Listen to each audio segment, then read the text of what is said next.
Hello engineer. So guys आप सभी को ये तो पता चल गया होगा कि आरआरबी जेई के नोटिफिकेशन 2024 में आने वाले हैं।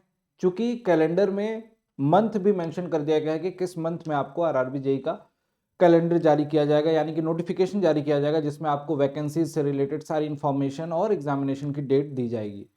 अब चूंकि बहुत सारे बच्चे इस होड़ में होंगे कि एग्जामिनेशन के मंथ तक मुझे किसी भी हाल में अच्छे से प्रिपरेशन करना है, सारी चीज़ों को पढ़ना है, उसका सही समय कई लोगों को नहीं पता होगा। कई लोग सोच रहे होंगे कि चलो अभी तो 4 से 5 महीने होंगे, तो 4-5 महीने में तो आराम से हो जाएगा। आइए चलिए जान लेते हैं कि अगर हम हर सेगमेंट को अलग अलग डिवाइड करके और अभी से पढ़ना स्टार्ट करें तो क्या हमारा सिलेबस उस समय तक कंप्लीट हो पाएगा कि नहीं, क्या हम अच्छे से अपनी प्रिपरेशन करके सिलेक्शन ले पाएंगे कि नहीं।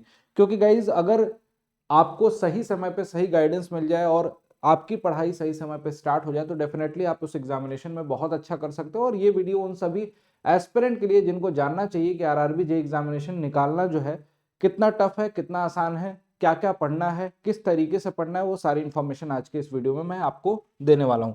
चलिए फटाफट स्टार्ट करते हैं और सबसे पहले समझ लेते हैं कि आपके जो 2 स्टेज के एग्जामिनेशन होते हैं आरआरबी जेई में, यहाँ पे इन 2 स्टेजेस में आपको क्या क्या देखने को मिलता है। देखिए सीबीटी 1 आपका टोटल 100 क्वेश्चन आपको यहाँ पे देखने को मिलते हैं और सीबीटी 2 जो है वहां पे 150 क्वेश्चंस देखने को मिलते हैं।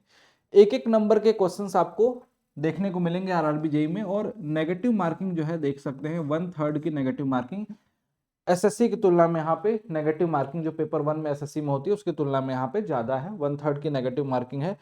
सिलेक्शन प्रोसेस पूरा का पूरा आपका बेस्ड ऑन सीबीटी 1, सीबीटी 2 और उसके बाद आपका डॉक्यूमेंट वेरिफिकेशन, फिर मेडिकल एग्जामिनेशन टेस्ट। ये सीबीटी 1 जो क्लियर करते हैं उनको सीबीटी 2 देने को मिलता है और सीबीटी 2 के बेसिस पे ही आपका फाइनल सिलेक्शन होता है, मेरिट बनती है, जिसमें आपको डॉक्यूमेंट वेरिफिकेशन के लिए बुलाया जाता है, मेडिकल टेस्ट होता है और फाइनली आपका सिलेक्शन होता है। राइट, ऑफिशियल वेबसाइट पे आपको सारी इंफॉर्मेशन मिलती रहती है। अगर आपसे मैं बताऊं कि सीबीटी 1 में आपको क्या क्या देखने को मिलता है और किस तरीके से पढ़ना है और सीबीटी 1 और 2 में कितना समय मिलता है, सबसे पहली बात तो ये बता दूं आप सभी दोस्तों को कि सीबीटी 1 और सीबीटी 2 को दोनों को अलग अलग करके कभी देखना ही मत, है ना। सीबीटी 1 में जो नॉन टेक पढ़ोगे वो सीबीटी 2 में काम आएगा। टेक्निकल के लिए इतना समय आपको मिलेगा नहीं सीबीटी 1 के बाद कि सीबीटी 2 के लिए आप तैयार कर पाओगे, यानी कि पहले से ही टेक्निकल नॉन टेक्निकल लेके चलना पड़ेगा, जैसे एसएससी जेई में आप लेके चलते हैं। सीबीटी 1 चूंकि पूरा नॉन टेक्निकल बेस्ड है, यहाँ पे आपको मैथमेटिक्स, जनरल अवेयरनेस, रीजनिंग और जनरल साइंस, ये 4 पोर्शन आपको देखने को मिलते हैं, जिसमें आपको कम से कम 40% मार्क्स तो लाने पड़ते हैं। राइट, 100 क्वेश्चन एमसीक्यू होंगे सीबीटी 1 में, 1 मार्क हर क्वेश्चन पे दिया जाएगा, यानी कि 100 नंबर का आपका पेपर हो रहा है। राइट, ड्यूरेशन कितना समय मिलेगा इसके लिए, आपको 90 मिनट का टाइम मिलता है, 90 मिनट का टाइम आपको दिया जाता है। ठीक, 1.5 घंटे में आपको पूरा पेपर कंप्लीट करना पड़ता है। नेगेटिव मार्किंग आपको बता चुका हूं, 1/3 की नेगेटिव मार्किंग होती है, जो कि आपको बहुत कंट्रोल करना है। नेगेटिव मार्क्स को आप कंट्रोल कर ले गए तो आपका ओवरऑल पेपर बहुत अच्छा हो जाएगा। तो नेगेटिव मार्क को तो आपको किसी भी हालत में कंट्रोल करना है। अब रही बात कि सर यहाँ पे कितने मार्क्स का कितना पोर्शन, कौन सा पोर्शन कितने नंबर के आते हैं। जैसे मैथमेटिक्स की बात करूं गाइज, तो मैथ्स में देखो यहाँ पे 30 क्वेश्चन आपको देखने को मिल रहे हैं और यहाँ से 30 नंबर भी आपके। 25 जो है आपका general awareness and reasoning, reasoning है बेसिकली, ये जनरल अवेयरनेस नहीं, यहाँ पे रीजनिंग का पोर्शन है ये। रीजनिंग में आपको 25 और आपका मैथमेटिक्स में 30। यहां से इन दोनों पोर्शन को आप क्लब कर देते हैं अगर, तो यहां से आपको दोनों को जोड़ा जाए तो आपको 55 नंबर तो उस पोर्शन से मिल रहे हैं जहां से आप अच्छा खासा स्कोर कर सकते हो। देखो मैथ्स में भी गलतियां ना के बराबर होती हैं, रीजनिंग में भी गलतियां ना के बराबर होती हैं। हाँ, जनरल अवेयरनेस का वेटेज थोड़ा सा कम है, 15 नंबर का वेटेज है इसका, और 30 नंबर का जनरल साइंस का वेटेज है, जिसमें आप अच्छा स्कोर कर सकते हो। तो देखो स्कोरिंग पोर्शन जो भी है वहां पे आप देख सकते हो कि उसका वेटेज भी ज्यादा है, ये 30 नंबर और ये 55 नंबर। अगर पूरा का पूरा ये पोर्शन छोड़ दिया जाए तो आपको 85 नंबर तो ऐसे देखने को मिल रहे हैं जहां से आप अच्छा स्कोर कर सकते हो। टेक्निकल फील्ड से हो तो आपकी फिजिक्स अच्छी होगी, केमिस्ट्री में थोड़ा बहुत आपको मेहनत करना पड़ सकता है, बायो में करना पड़ सकता है, लेकिन फिजिक्स तो बहुत स्ट्रांग होगी आपकी। मैथ्स और रीजनिंग में भी अच्छा स्कोर कर पाओगे। रीजनिंग में इसलिए बोल रहा हूँ क्योंकि एसएससी जेई के लिए आपको लगातार पढ़ना है, पढ़ रहे होगे।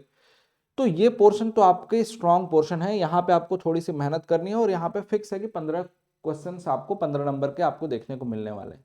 यहाँ टोटल 100 नंबर का आपका पूरा का पूरा ये पोर्शन आपको देखने को मिलता है। अब इसमें से ना कुछ चीजों की मैं बात इंडिविजुअली करूंगा आपसे कि जनरल अवेयरनेस में क्या क्या पढ़ो और जो एसएससी जेई में भी काम आएगा, आपका रीजनिंग में भी एसएससी जेई में भी काम आएगा।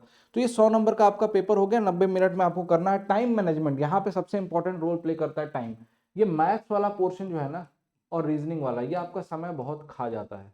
यहाँ तो आपका समय बचेगा, यहाँ बचेगा, लेकिन यहाँ आपका टाइम टेकिंग अगर आपने प्रैक्टिस नहीं की है तो टाइम आपका ज्यादा लगेगा। इसी को आपको कंट्रोल करना है। आगे बढ़ते हैं, यहाँ पे पेपर 2 के पैटर्न की बात करते हैं। सीबीटी 2 में आपको ओवरऑल 150 क्वेश्चन देखने को मिलेंगे, 150 क्वेश्चन, 150 नंबर का होगा। ठीक, एक एक नंबर के एक एक क्वेश्चन होंगे। इसमें देखो जनरल अवेयरनेस, फिजिक्स, केमिस्ट्री, ये सब यहाँ भी पोर्शन आ रहा है। जनरल अवेयरनेस भी पूछा जा रहा है यहाँ पे, फिजिक्स, केमिस्ट्री ये सब पूछा जा रहा है। Basic of computer and application आ जा रहा है यहाँ पे ये, और basic of environment and pollution. Technical abilities जो आपके टेक्निकल सब्जेक्ट होंगे, और उसके बाद मिनिमम क्वालिफाइंग यहाँ भी 40% का मार्क्स कम से कम मतलब लाना ही है। इससे ऊपर तो ऑब्वियस सी बात है कि आपको लाना पड़ेगा, क्योंकि सिलेक्शन लेना है, इतने से कुछ होने वाला है नहीं। 2 घंटे का यहाँ पे समय मिलता है, 2 आवर्स का। सीबीटी 2 में 120 मिनट का समय मिलेगा। 1/3 की नेगेटिव मार्किंग यहाँ भी होगी आपका, 150 क्वेश्चन दिखेंगे। अब देखो वेटेज का, इसका मार्क्स का डिस्ट्रीब्यूशन कैसा है एक बार देख लेते हैं। देखो 15 क्वेश्चन आपको सेगमेंट वाइज यहाँ पे दिख रहे हैं, जनरल अवेयरनेस और फिजिक्स केमिस्ट्री के। ठीक, बेसिक ऑफ कंप्यूटर एप्लीकेशन के केवल 10 क्वेश्चन। ठीक, उसी तरीके से इन्वायरमेंटल एंड पॉल्यूशन कंट्रोल, यहाँ पे आपका इन्वायरमेंट से भी 10 क्वेश्चन आप देखने को मिल रहे हैं। और 100 क्वेश्चन का पूरा यहाँ पे 100 नंबर का वेटेज जो होता है आपके टेक्निकल सब्जेक्ट का। जैसे फॉर एग्जांपल अगर सिविल इंजीनियरिंग आपकी ब्रांच है तो सिविल के 100 क्वेश्चन, मैकेनिकल है तो मैकेनिकल के 100, इलेक्ट्रिकल है तो इस तरीके से टेक्निकल पोर्शन के यहाँ पे 100 क्वेश्चन। टोटल 150 नंबर का ये आपका पेपर होगा। 120 मिनट का समय मिलेगा, 1/3 की नेगेटिव मार्किंग है। इसमें भी अगर एनालाइज करोगे तो ये पोर्शन जो आ रहा है सर, आप कहोगे सर ये 20 नंबर का ही पोर्शन तो एक एक्स्ट्रा हमें पढ़ना पड़ा। ये पोर्शन जनरल अवेयरनेस और फिजिक्स केमिस्ट्री, ये तो हम सीबीटी 1 में भी काम आएगा, समझ रहे हैं। सीबीटी 1 में भी ये दोनों पोर्शन काम आएगा, 15-15 30 नंबर का। और ये टेक्निकल आपका एसएससी जेई के लिए पढ़ रहे होगे, आरआरबी जेई में भी काम आएगा, थोड़ा सा उसमें ऐड ऑन करना पड़ेगा, अभी उसकी भी बात करूंगा। तो 150 नंबर के पेपर के लिए आपको यहाँ पे 20 मार्क्स का एडिशनल आपको ये पोर्शन जो है, इसके लिए आपको अलग से एफर्ट डालने पड़ेंगे, करेक्ट। बाकी आपके एफर्ट एसएससी जेई में भी काम आने वाले हैं। ये इसलिए इस तरीके से बता रहा हूँ कि थोड़ा सा आपका बोझ हल्का हो और आप सिस्टमेटिकली प्लान कर सको अपनी जर्नी को। एसएससी जेई एग्जामिनेशन भी होने हैं, आरआरबी जेई भी होना है, तो क्यों ना ऐसा कुछ पढ़ाई का सिस्टम बनाए जिससे कि दोनों एग्जामिनेशन हम क्लियर कर सके, राइट। आगे बढ़ते हैं अगर, अब इसमें देखते हैं जनरल अवेयरनेस में हमें पढ़ना क्या क्या होता है। देखो करंट अफेयर, आपको मैं हमेशा बोलता हूँ करंट अफेयर एक दिन की पढ़ाई नहीं है। करंट अफेयर के लिए आपको रोज कुछ ना कुछ छोटी छोटी चीजों को पढ़ना पड़ेगा। अगेन एसएससी जेई के लिए भी इंपॉर्टेंट है, आरआरबी के लिए भी इंपॉर्टेंट है। इसमें जनरल अवेयरनेस में ज्योग्राफी आपको पढ़नी है, कल्चर, हिस्ट्री ऑफ इंडिया, ये सब सारी चीजें आपको, फ्रीडम स्ट्रगल एसएससी के लिए भी पढ़ते हो, यहाँ भी पढ़ना है। 2 जगह मेहनत तो नहीं करोगे, एक बार पढ़ोगे 2 एग्जामिनेशन में काम आ जाएगा तो बेटर है ना। Polity and constitution, Indian economy, और ये जो आपको बताया था environmental issues concerning India, related to India and world sports, general scientific and technological development जो भी हुए होंगे रिसेंट में, वो आपको पढ़ना। एक तरह से बेसिकली करंट का पोर्शन है जो रिलेट करके पूछा जाता है। तो ये पोर्शन आरआरबी जेई के लिए, जनरल अवेयरनेस के लिए बड़ा इंपॉर्टेंट है। मैं उन सभी बच्चों को बस इतना बोलूंगा कि अगर आपने ये सोच लिया कि सीबीटी 1 सर आज पढ़ लेते हैं उसके बाद सीबीटी 2 पढ़ेंगे, आपकी पढ़ाई नहीं होगी। मे भी हो सकता है आपने सीबीटी 1 बहुत अच्छा करके सिलेक्शन ले लिया, उस सिलेक्शन का कोई मतलब नहीं होगा जब आपका फाइनल सिलेक्शन नहीं होगा। और आपको भी पता है कि किसी भी पर्टिकुलर जोन से वैकेंसीज आप आती है तो किसी भी पर्टिकुलर जोन से भरते हो फॉर्म, पढ़ने वाले बहुत सारे बच्चे होंगे, नॉन टेक बहुत सारे बच्चों का स्ट्रांग होगा। तो नॉन टेक कम्पीट करना है, आपको आगे निकलना है, लेकिन वो क्वालिफाइंग पेपर जो क्वालिफाई करके आप मेन पेपर जो सीबीटी 2 देने जाते हो, उस पेपर में आपको ये पता होना चाहिए कि टेक्निकल 100 नंबर का आ रहा है सर, 50 में पूरा का पूरा नॉन टेक्निकल है। उस 100 नंबर में अगर आपने अच्छा स्कोर नहीं किया बेटा, तो आपका ओवरऑल पेपर वैसा का वैसा धरा का धरा रह जाएगा। यानी कि आपको अगर ओवरऑल आपको मेरिट में अपना नाम बनाना है, आपको अपनी एक जगह बनानी है, तो टेक्निकल आपका बहुत अच्छा होना चाहिए। ये बात आप अच्छे से समझ लीजिए। नॉन टेक्निकल के लिए पूरी स्ट्रेटजी और टेक्निकल के लिए भी कंप्लीट स्ट्रेटजी बना के आज से अभी से आपको पढ़ना पड़ेगा।